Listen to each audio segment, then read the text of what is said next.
നമസ്കാരം. Welcome to Geetha's ഭക്തിഗീതം. One day one ശ്ലോകം. ശ്രീമദ് മഹാഭാഗവത മഹാത്മ്യം 398th day. Today 88th sloka of 5th chapter. For details please see the description box. Geetha's Bhakthigeetham ഒരു ദിവസം ഒരു ശ്ലോകം. ശ്രീമദ് മഹാഭാഗവത മഹാത്മ്യം 398 ദിവസം. ഇന്ന് 5ാമത്തെ അധ്യായത്തിലെ 88ാമത്തെ ശ്ലോകം. ഓം നമോ ഭഗവതേ വാസുദേവായ. ഓം ശ്രീകൃഷ്ണ പരമാത്മനേ നമ. ഹരിശ്രീ ഗണപതേ നമ. അവിഘ്നമസ്തു ശ്രീ ഗുരുഭ്യോ നമ. ഓം തത്സത്. കൃഷ്ണം നാരായണം വന്ദേ. കൃഷ്ണം വന്ദേ വ്രജപ്രിയം. കൃഷ്ണം ദ്വൈപായനം വന്ദേ.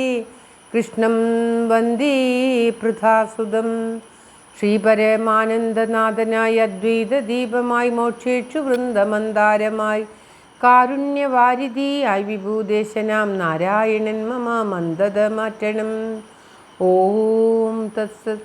ശ്രീമദ് മഹാഭാഗവത മഹാത്മ്യം 5ാമത്തെ അധ്യായത്തിലെ 88ാമത്തെ ശ്ലോകം. വാദാംബുപർണാശന ദേഹശോഷണേ തപോവിരുഗ്രൈശ്ചിരകാലസംചിതേ യോഗീശ്ച സംയാന്തി നഥാം ഗതിം വൈ സപ്താഹഗാഥാശ്രവണേന യാന്തി മാം. വാദാംബുപർണാശന ദേഹശോഷണേ തപോവിരുഗ്രൈശ്ചിരകാലസംചിതേ യോഗീശ്ച സംയാന്തി നഥാം ഗതിം വൈ സപ്താഹഗാഥാശ്രവണേന യാന്തി യാം. ഓം തത്സത്. സനകാദികൾ തുടരുകയാണ്. വാദാംബു അതായത് വായു, ജലം, ഉണങ്ങിയ ഇലകൾ ഇവയൊക്കെ ഭക്ഷിച്ചുകൊണ്ട് ഉഗ്രമായ തപസ് ചെയ്യുന്നിട്ടും യോഗങ്ങൾ അനുഷ്ഠിച്ചിട്ടും മറ്റുള്ള പല കാര്യങ്ങൾ അനുഷ്ഠിച്ചിട്ടും ലഭിക്കാത്ത ആ മുക്തി ശ്രീമദ് മഹാഭാഗവത സപ്താഹ ശ്രവണം കൊണ്ട് ലഭിക്കുന്നതായിരിക്കും എന്നാണ് പറയുന്നത്.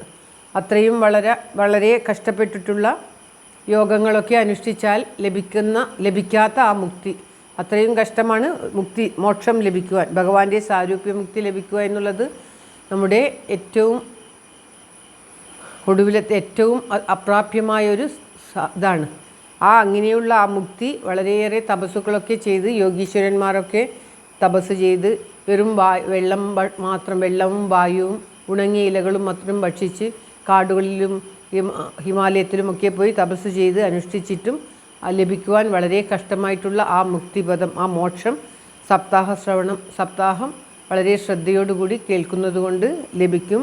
അതിന് ഒട്ടും സംശയമില്ല എന്ന് ഈ ആത്മദേവൻ്റെ സ്വന്തുകാരിയുടെയും ഗോകർണൻ്റെയും കഥ വളരെയധികം സ്പഷ്ടമാക്കി ഞങ്ങൾക്ക് പറഞ്ഞു തരുന്നു എന്ന് സനകാദികൾ പറയുകയാണ്. എന്തുകൊണ്ടും സമ്പാദിപ്പിക്കാൻ കഴിയാത്ത ആ മുക്തിപദം സപ്താഹ ശ്രവണം കൊണ്ട് ലഭിക്കും. ശ്രീമദ് മഹാഭാഗവതം ഭഗവാന്റെ തന്നെ സ്വരൂപമാണ്. അങ്ങനെയുള്ള ശ്രീമദ് ഭഗവാന്റെ സ്വരൂപമായിട്ടുള്ള ഈ സപ്താഹം ആയിട്ട് ശ്രീമദ് മഹാഭാഗവതം കേട്ടാൽ ഏറ്റവും വലിയ നിവൃത്തിമാർഗമായ മുക്തിപദം ലഭിക്കും, ഒട്ടും സംശയമില്ല എന്ന് വീണ്ടും വീണ്ടും പറയുകയാണ്. ശ്ലോകം ഒരിക്കൽ കൂടി. വാദാംബുപർണാശന ദേഹശോഷണേ തപോവിരുഗ്രൈശ്ചിരകാലസംചിതേ യോഗേശ്ച സംയാന്തി നതാം ഗതിം വൈ സപ്താഹഗാഥാശ്രവണേന യാന്തി യാം. സർവത്ര ഗോവിന്ദനാമസങ്കീർത്തനം. ഗോവിന്ദ ഗോവിന്ദ. എല്ലാവർക്കും എല്ലാവിധ ആയുരാരോഗ്യ സൗഖ്യവും നന്മയും പ്രാർത്ഥിച്ചുകൊണ്ട് ഭഗവത് സമക്ഷം സമർപ്പിക്കുന്നു. Geetha Rajan. Thank you for watching. All the best. Have A very very nice day. God bless you. ദൈവം അനുഗ്രഹിക്കട്ടെ. എല്ലാവർക്കും എല്ലാവിധ ആയുരാരോഗ്യ സൗഖ്യവും നന്മയും ഉണ്ടാകട്ടെ. ഓം തത്സത്.